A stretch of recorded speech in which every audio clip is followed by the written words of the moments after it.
Giorno 11 di 11. Addio Jugoslavia. Benvenuti su Sì Vlog, sono le 7:30, stiamo per lasciare il nostro appartamento. Era un po' sporca la casa, anzi molto sporca. Era sporca, cioè tutto, diciamo, nelle parti non visibili della casa era sporca. Però la lenzuola comunque lì era tutto pulito, alla fine fa un po' impressione perché si sospesa sul vuoto, ma alla fine la parte della sporcizia si siamo trovati abbastanza bene. Qua è un po' complicato anche fare manovra nel parcheggio, però ci sta, cioè per 700 euro direi che va bene. E stamattina stiamo partendo, sono le 7:30 come vi dicevo anche prima. Vogliamo fare ancora 2 tappe intermedie in un paesino nella valle della Vipava, o nella Gorička Brda, cioè il Coglio sloveno o la Toscana slovena, adesso bisogna un po' vedere coi tempi come ce la caviamo, e a Nuova Gorica barra Gorizia, e poi dopo scendiamo per ricucinare la macchina, riprendere la nostra che sarà una giustata e tornare a casa. Ora andiamo a fare colazione al bar perché sennò qua non abbiamo tempo, e andiamo a comprare l'acqua Radenska da portare a casa perché è troppo buona. Costa anche cara perché 82 centesimi quella da mezzo litro, ma è troppo buona. Bar del benzinaio, fai benzina, poi vai a pagare dentro e ora andiamo. Dopo che in questa serie sulla Slovenia vi ho parlato praticamente di tutto, anche di quanti peli in culo ha il primo ministro, oggi vediamo alcune curiosità. Uno, è l'unico paese al mondo la cui versione inglese del nome, Slovenia, contiene la parola love. Slovenia. Il 12 marzo, giorno di San Gregorio, Gregorigevo, si festeggia infatti una sorta di San Valentino sloveno, il giorno in cui, secondo la tradizione, gli uccelli si sposano. 2. Il Monte Tricorno, o Triglav, alto 2864 metri, è il simbolo nazionale ed è raffigurato sia sullo stemma che su una moneta da 50 centesimi di euro.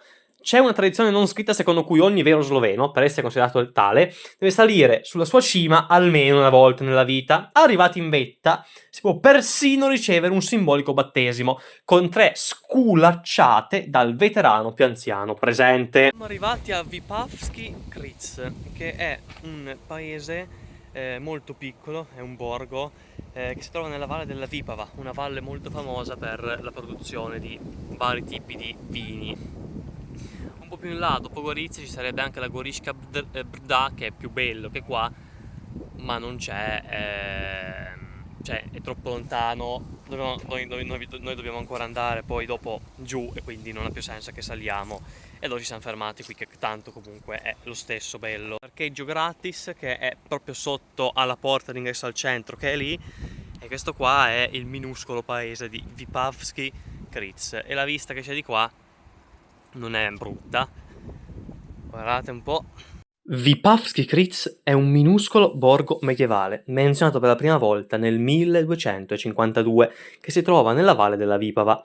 Si trova in cima a una piccola collina e significa croce di Vipava. È completamente circondato da antiche mura e ha solo una porta per entrare, rendendolo quindi un luogo storico e molto difficilmente penetrabile. Fu la capitale della valle della Vipava per molti secoli, per via della sua posizione e delle sue mura protettive che contrastarono le invasioni ottomane. Il XVII secolo segnò l'apice della sua importanza culturale. I conti a Thames invitarono i frati cappuccini a stabilirsi qui, facendo costruire per loro un grande monastero, consacrato nel 1643, e la chiesa di San Francesco d'Assisi. Ancora oggi il monastero ospita una delle biblioteche storiche più preziose e significative di tutta la Slovenia, con migliaia di volumi antichi. Qui visse e lavorò anche il famoso predicatore e scrittore barocco Janez Svetokriski, o Tobia Lionelli in italiano. Dopo la prima guerra mondiale, con l'annessione al Regno d'Italia, il nome divenne Santa Croce di Aidussina. Non si capisce sto Aidussina da dove l'abbiamo tirato fuori. Comunque, con il passato della Jugoslavia, dopo la seconda guerra mondiale, il nome fu cambiato da Sveti Kriz, cioè Santa Croce, a Vipavski Kriz nel 48, Croce del Vipava, per motivi di laicità, perché la Jugoslavia chiaramente era socialista e quindi laica. Un nome che ha mantenuto fino ad oggi. Paesino a parte, la Valle della Vipava è una delle regioni più importanti dal punto di vista vinicolo. È una valle verde e fertile, protetta da monti, ma colpita spesso da un vento forte e freddo chiamato Bora. Qui si producono ottimi vini, in particolare vini bianchi autoctoni tipici del posto, come la Zelen e la Pinela. Quello là in fondo è il paese di Vipacco, che è il capoluogo, diciamo, della Valle della Vipava.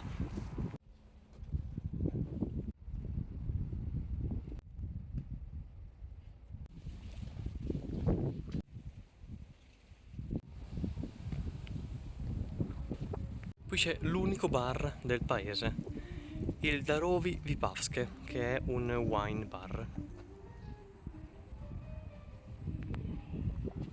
Nelle torbiere delle paludi di Lubiana, i ricercatori hanno trovato la più antica ruota di legno con il suo asse finora scoperta al mondo. La sua età è stata stimata a circa 5200 anni, ovvero l'età del rame, una testimonianza incredibile della storia preistorica del luogo. 4. Dalla fonte di Rogashka Slatina sgorga l'acqua Donatmg, che viene promossa come l'acqua naturale più ricca di magnesio al mondo. Viene utilizzata da più di 100 anni come terapeutico. La lingua slovena è una delle lingue slave più arcaiche e ha una caratteristica linguistica quasi unica, il duale o zvojina. Non si usa solo in singolare e il plurale, ma anche una forma specifica, il duale, per indicare esattamente due persone o cose. 6. La Slovenia è la patria storica dei famosi cavalli bianchi lipizzani, la scuderia di Lipica, vicino al confine italiano, fondata nel 1580, è l'allevamento più antico del mondo che alleva senza interruzioni questa razza equina. 7 e ultimo. Oltre alla ruota più antica del mondo, in Slovenia vi è anche il Divje Babe, il flauto più antico mai scoperto, risalente a circa 60.000 anni fa, cioè all'uomo di Neanderthal, e ha 4 fori fatti su un osso di orso. Gli sloveni lo considerano come un flauto, ma molti critici credono che non sia stato fatto dagli umani per suonare, ma ritengono che i fori siano morsi di animale. La verità non si sa, ognuno crede a ciò che vuole. Io, nel dubbio, non credo a nessuna delle due versioni.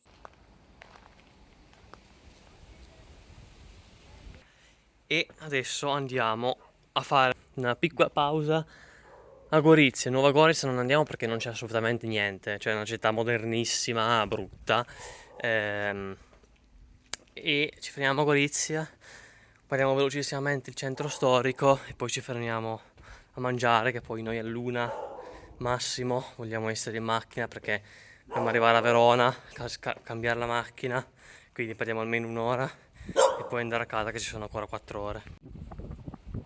Nuova Gorizia, detto in sloveno. Siamo a 1 chilometro dal confine con l'Italia, andiamo a parcheggiarci molto vicino al centro di Gorizia, dove ci facciamo un giro e poi andiamo a mangiare al parco comunale del castello. Siamo arrivati quasi in Italia. Eccoci in Italia e l'asfalto fa schifo, però in realtà fino a venire qua era bello. Ora andiamo in centro, che non so dove sia, credo di là, ci facciamo un giro molto veloce, tipo mezz'ora al massimo, poi prendiamo la macchina, andiamo al parcheggio gratuito del castello e andiamo lì a mangiare. Parcheggio Gorizia 1 ed è gratis, quindi è veramente perfetto che siamo attaccati al centro. Il centro è di qua, perché bisognava stare là dalla galleria, ma è chiusa, e quindi ci fa fare un giro un po' strano. A me piace questo signore perché altrimenti da Google Maps non si capisce.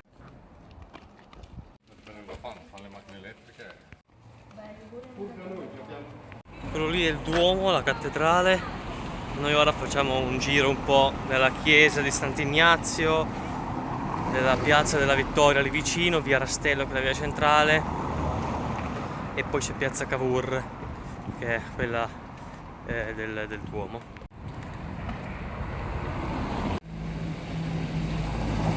Questa è piazza della Vittoria e questa è la chiesa di Sant'Ignazio. Gorizia ha una storia complessa per via della sua posizione unica all'incrocio tra le culture latina, slava e germanica. Il nome Gorizia, probabilmente di origine slava, da Gorica, che significa piccola collina, appare per la prima volta in un documento dell'imperatore Ottone III nel 1001.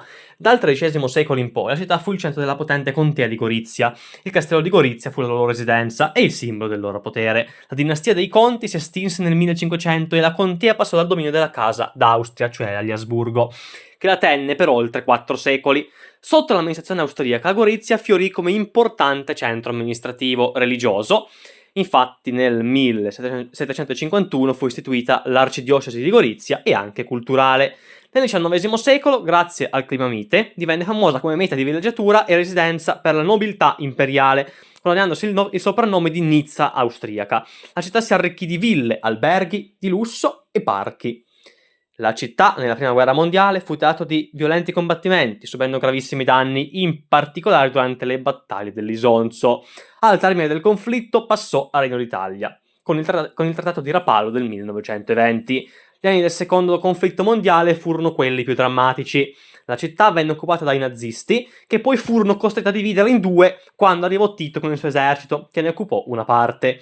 Il Trattato di Parigi del 47 stabilì il confine tra l'Italia e la Jugoslavia. Gran parte del territorio del Goriziano e la periferia orientale della città furono ceduti alla Jugoslavia. Nacque così, proprio oltre il confine, la nuova città di Nuova Gorica o Nuova Gorizia, che è praticamente la zona industriale di Gorizia. Per decenni Gorizia è stata una città di frontiera della cortina di ferro, simboleggiata dalla recinzione che tagliava in due piazza transalpina, Triglav Europe in sloveno. La situazione è cambiata radicalmente con l'ingresso della Slovenia nell'Unione Europea nel 2004 e l'adesione all'era Schengen nel 2007, che ha eliminato i controlli e ha sostanzialmente buttato giù il muro. Il confine è diventato un ponte e le due città, Gorizia e Nuova Gorizia, sono tornate a integrarsi. A simboleggiare questa ritrovata unità e cooperazione, Gorizia e Nuova Gorizia sono state designate congiuntamente capitali europee della cultura nel 2025.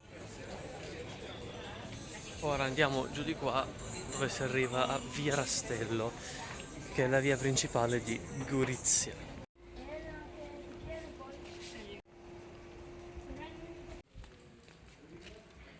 Gorizia e Nuova Gorizia, tutte e due insieme, sono state votate come la capitale europea della cultura di quest'anno.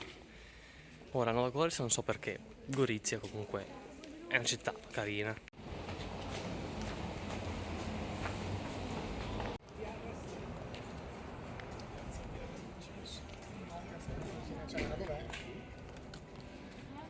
Questa qui è Piazza Cavour e qua c'è la cattedrale. Questa qui è la cattedrale, qui c'è anche il campanile e di qua si entra.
Bella, la cattedrale è veramente bella ed è gratis. In Slovenia chissà quanto la paghi un'attrazione del genere. Adesso andiamo a prendere la macchina. In realtà il castello si può raggiungere a piedi in maniera molto facile, ma noi non abbiamo il pranzo e bisogna tornare alla macchina, e se poi dobbiamo ancora tornare a piedi non arriviamo più, quindi andiamo poi su in macchina. Però si può venire a piedi.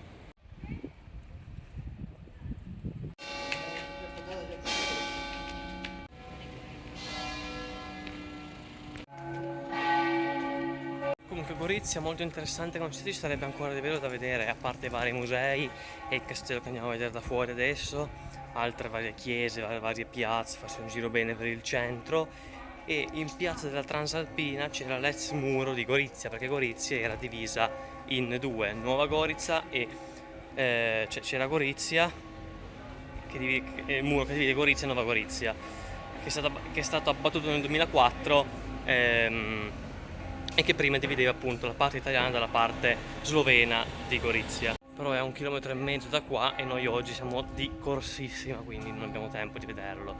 Abbiamo fatto un giro per il centro e va bene così.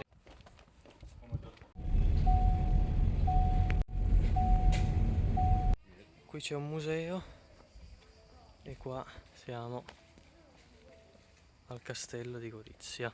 Là, insomma, qui è tutta Slovenia. Qua si vede solo sulla Slovenia. L'unica cosa che in Italia è il castello. E noi che mangiamo qua in un posto che è più caldo di così è introvabile. C'è un po' di aria, ma proprio poca.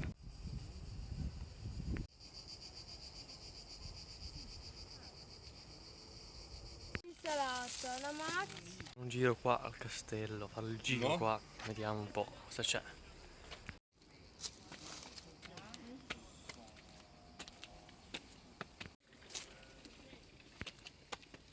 Ah, si capisce che siamo in Italia, vero?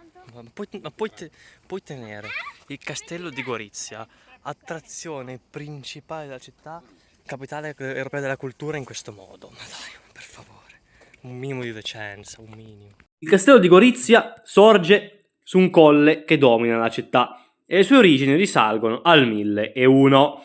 Durante il periodo dei conti di Gorizia e degli Asburgo era la residenza estiva dei nobili, mentre nel XVII secolo fu adibito a caserma e carcere fino alla Prima Guerra Mondiale. Durante questa guerra fu danneggiato e poi fu ricostruito tra il 1934 e il 1937, cercando di ripristinare le sue strutture cinquecentesche. Oggi il castello è sede del Museo del Medioevo goriziano.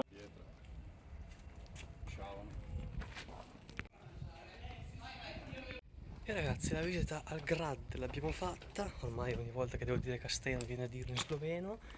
Da fuori è bello, però nulla di particolarmente imperdibile. Da dentro non lo so, perché non l'ho visto. Ora andiamo verso Verona, avremo 2 ore e qualcosa di macchina da farci, così andiamo dal meccanico e poi da Verona abbiamo 4 ore di macchina per arrivare a casa.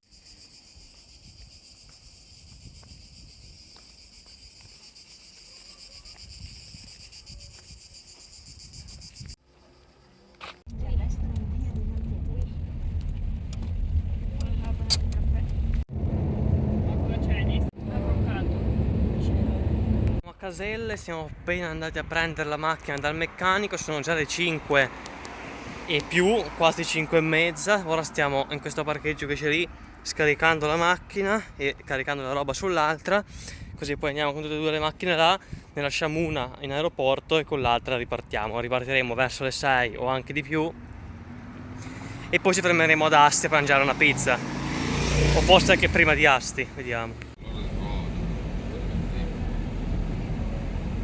5 euro da pagare solo con la carta all'aeroporto, consegnare la macchina velocissimo e ridate le chiavi e a posto. Ora 4 ore di macchina.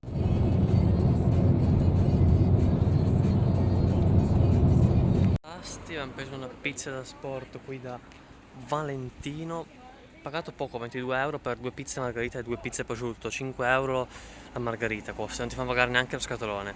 Ora andiamo a trovarci un parco per mangiarla, qui fa un caldo terrificante. Barolo, qui poco fuori dal centro di Asti, no, c'è un TÜV, un'AFA qua che è una cosa impressionante.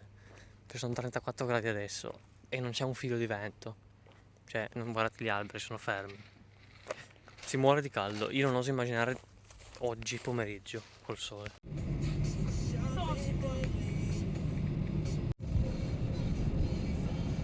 Ragazzi, all'alba di Natale la serie di video vlog sulla Slovenia è giunta al termine. Pubblicherò sabato prossimo se riesco, oppure dopo se non riesco, un video recap in cui parlo dell'itinerario, dei costi, eccetera, eccetera. Ma questo era, mercoledì uscirà comunque un video vlog ore 19:30. io vi do appuntamento al prossimo video. Ciao a tutti da Sì Bloggia.